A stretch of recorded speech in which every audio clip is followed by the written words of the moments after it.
Hi, in this video what we're going to do is cover negotiation with Chinese and Asian suppliers.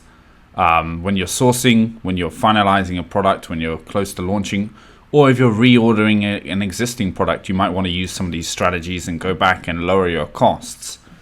So the first thing we need to realize is that there's no absolutes, there's no black and white when dealing with China or negotiating the price. As you can see here, I'm just using Alibaba as a quick reference. This hammer is shown as 0.1, 10 cents to $20 for 100 pieces minimum order. Next factory is quoting another hammer, 0.1 to $100, 500 pieces minimum order. As you can see, the price ranges for what looks like very similar items, and the quantity varies massively. And that's absolutely correct. So one type of item may have a price from $1 to $20 depending on the factory you use, and one factory may tell you that you need to order 3,000 of them, and another factory may tell you that you only needed to order 100 of them.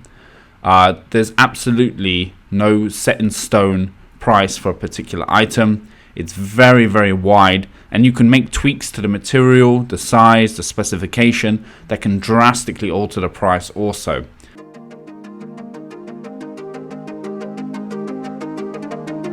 So the key with negotiation is, first of all, to have as many good options as possible.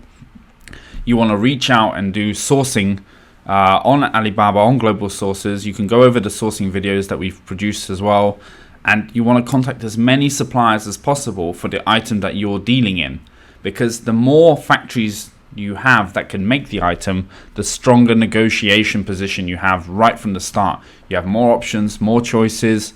The quality may vary slightly between the factories. The prices can vary a lot. And even from the same factory, they may quote you $1 and someone else $3.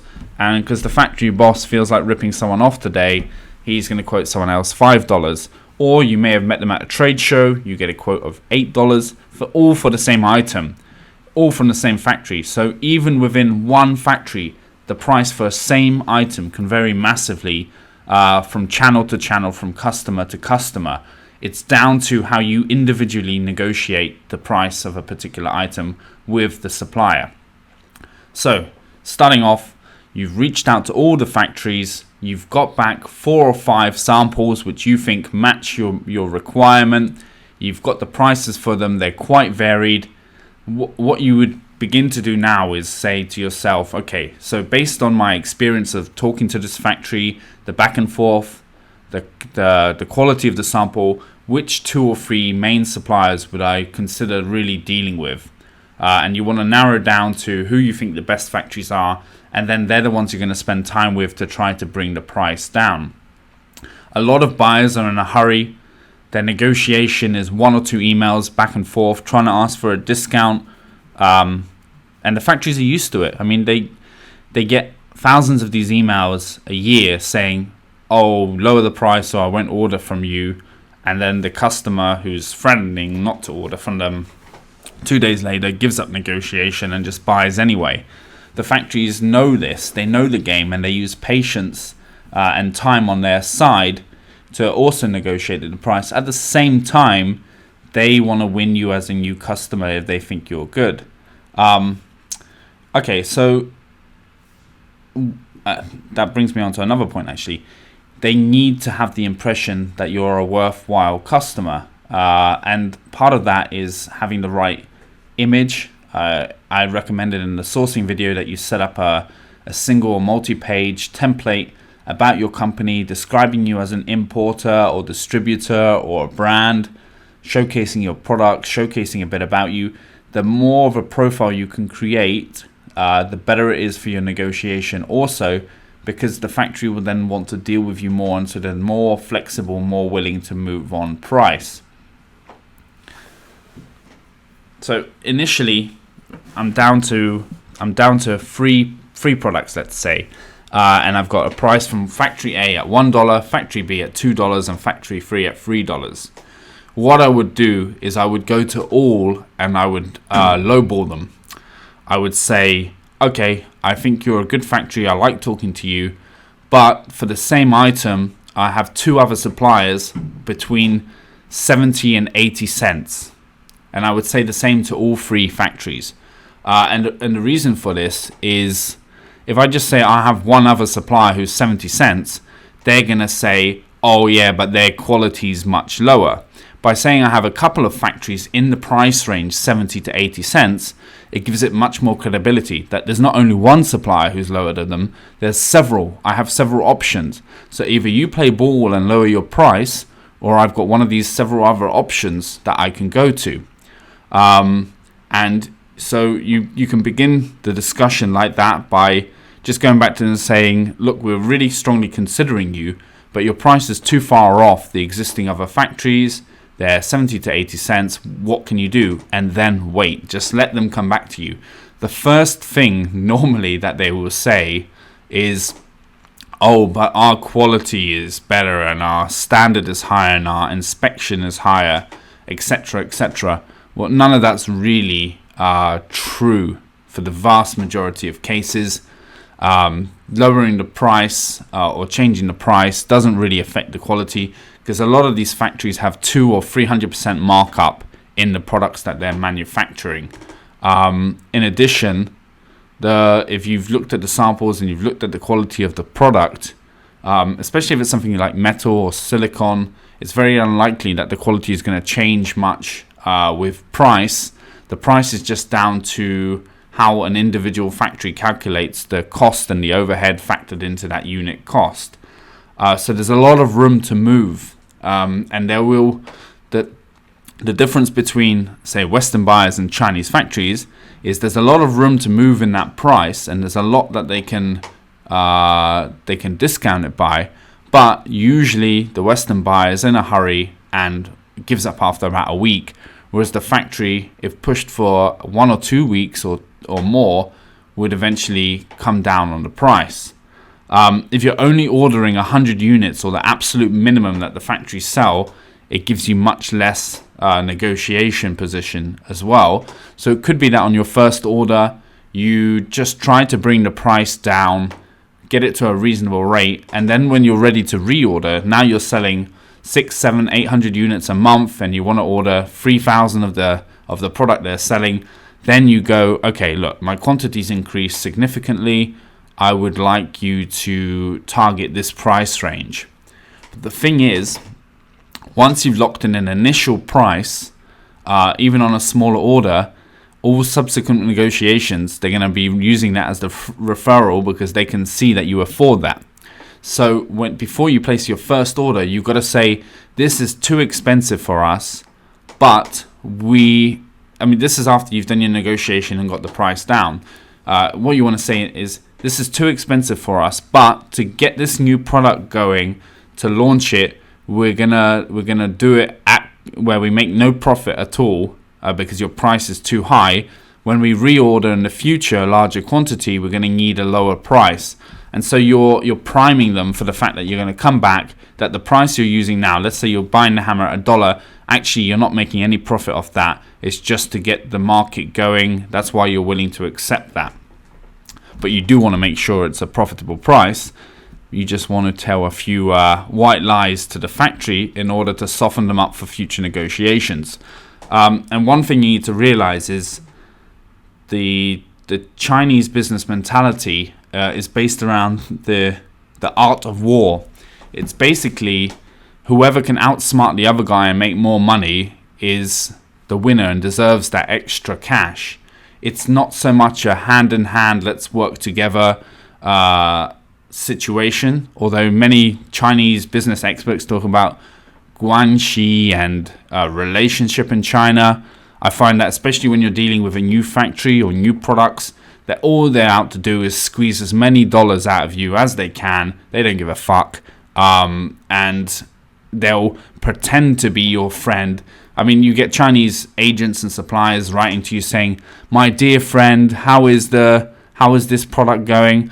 You're not their dear friend. They're just trying to form some sort of connection with you. And if you visit, it's the same. They're all nice on the surface, but they're like snakes. They're hovering and waiting for you to give away vital information that they can then use against you later.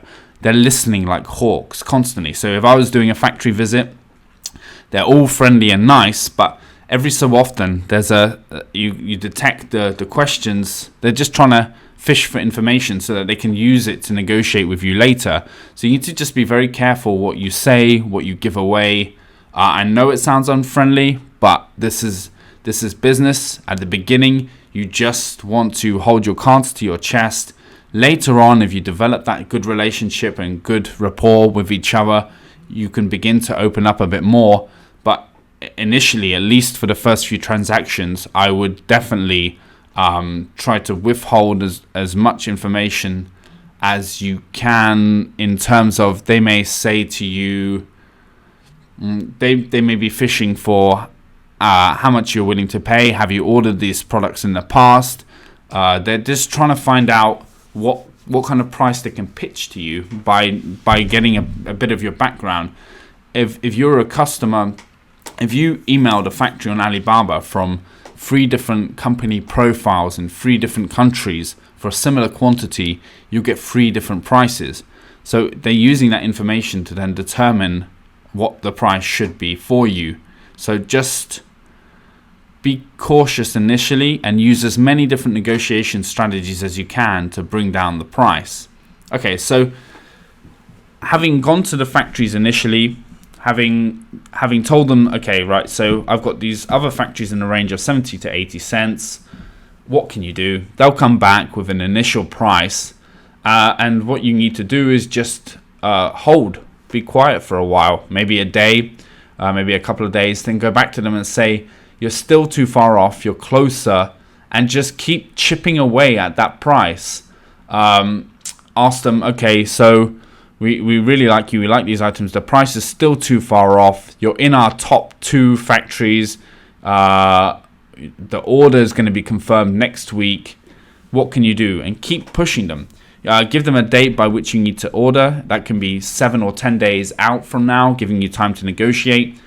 You don't need to spend all day and night talking to them about the negotiation. An email back and forth every day or 2, just one single email, pushing to get the price down is enough. So you don't need to waste 30 hours negotiating with them. And you're just continually going back and trying to find reasons as to bring the costs down. One strategy I use is, okay, so can you give me a breakdown of the parts? How much does this piece cost? How much does that piece cost? Because when you look at the actual parts that make something like this up, let's take the hammer. The top of the head may be, 5-10 cents of material, and then the rubber handle, another 5 or 10 cents. So how do you justify a $1 price if the components are 5 or 10 cents each, for example? So I get them to give me a breakdown of the component costs, what the other cost factors are in the particular product.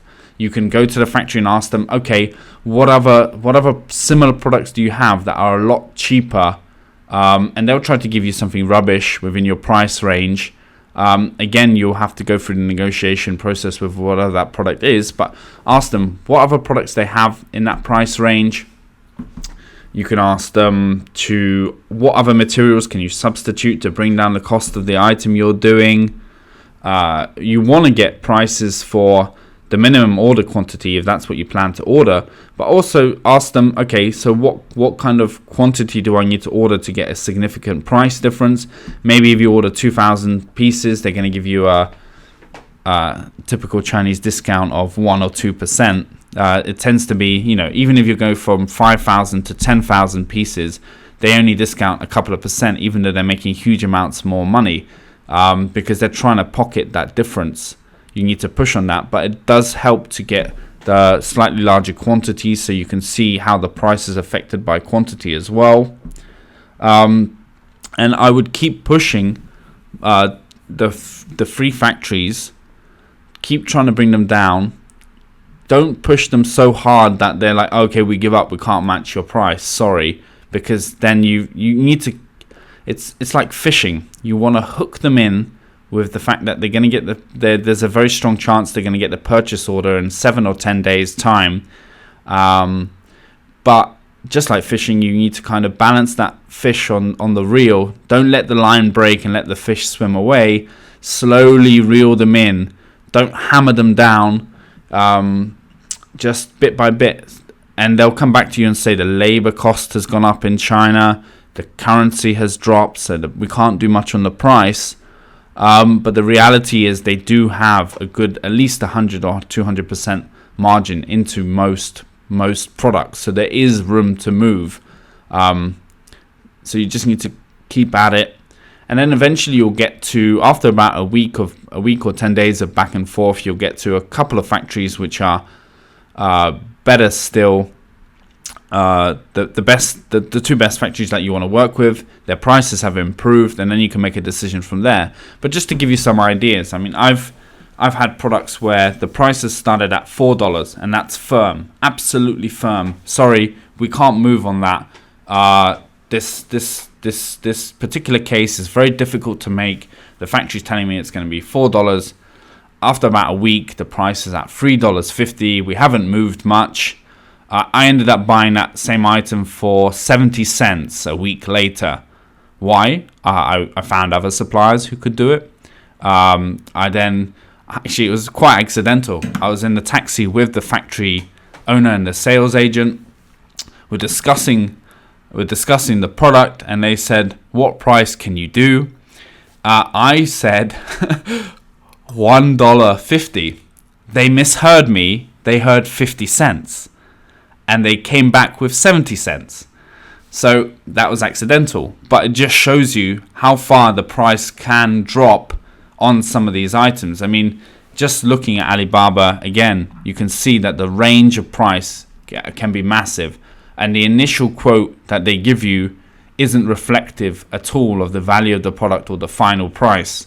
So really, the absolute best way to get the totally best price is 1, source many different suppliers and factories. 2, be patient, do a bit of back and forth for a week or 2 to get the price down. And then from there, after you've placed your first order, I would recommend at some stage in the next 1 month after placing first order, before you place your second, is to look again for the same item, bring down the price again, even possibly switch supplier if you need to. I also found that having a local team, because I have a couple of people who have worked with me for several years, that they get the Chinese will give the Chinese a much better price than they will a foreigner. They just instantly they want to rip you off, and they instantly assume you have more money to spend, because a lot of buyers come in and the first price they're quoted or the second price they're quoted after like 1 day of negotiation, they take it. So the Chinese are used to giving foreigners a high price. So an item which I was previously personally paying, after negotiating down from $3 to about $1.20, I then asked my local representative to source the item for me, and I ended up purchasing at 60 cents. So even though I had got the price down over 50% from $3, it was still much cheaper to use a local agent. I saved another 50% on top of the lowest cost I could get. So finding a local agent, using all the sourcing websites, and being patient in your negotiation back and forth will help you to get the absolute best price. And the factory will use, if that you reduce the price, the quality is going to go down. You need to say no. We have to keep this level of quality, but this is the price level we need to be at. Don't agree to anything about lowering the quality or changing the quality, because later when you go to inspect the goods before shipment, they can go back to your emails and say, well, during the price negotiation, we told you that the quality is going to be lower for this price, so it's not our problem. You want to make sure that for the item that you've got the sample in your hand, you like the sample, tell them for this item, what are the component parts, what's the absolute best price you can do. But instead of just asking them to come up with a price, lowball them and hold to that lowball. Don't go, oh, I can only pay 70 to 80 cents when they're $1.50, and they come back with $1.45, and you go, oh, I can only pay $1.10. Stick to that 70 to 80 cents for at least a week, 10 days. It's that patience and holding which will make you different from 99% of buyers, and then you'll see the shift in price towards the end. And another little strategy is to just after you had what you think is the final price for them, to go silent for 2 days. Just not reply on Skype or email.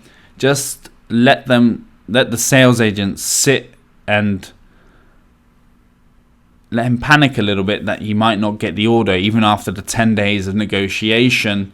And then after a couple of days silence, if they haven't emailed you to follow up, most likely they will, because you've spent 10 days negotiating, and now you said the purchase order is due on, let's say it's the 20th, and that 20th deadline has now passed. They're asking you who's got the purchase order.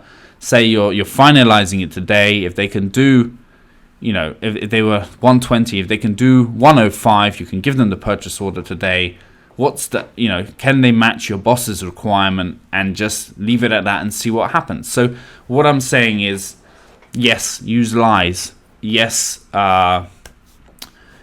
be patient. Yes, be silent sometimes. Yes, fight one factory off another. These are all strategies the Chinese use within their own negotiations between each other, and they're using those strategies against you, whether you realize it or not. They're also using their own negotiation strategies. They deal with hundreds of buyers for that item every year. They know the common tricks and negotiation strategies of those buyers, and they've already built that into their pricing system when they're negotiating back with you. So I would say, without being outright illegal, but just realize that it's a game to a lot of the factories. They already 2 or 3 chess moves ahead of you when it comes to the negotiation and the price. So you need to use every strategy you can think of. How do I bring this down? And just be patient. Allow it to take a couple of weeks, and you'll get the best price for that particular quality item. A final pointer I would say is to actually visit the factory prior to placing an order. I would always visit the 2 or 3 factories I'm considering or placing an order with, because the final face-to-face push negotiation, there may be something you see at the factory which helps you negotiate the price down. E.g., you see the manufacturing process and you say, look, it's so simple to manufacture. The price is way too high. What can we do? That final visit, that final push can make all the difference as well.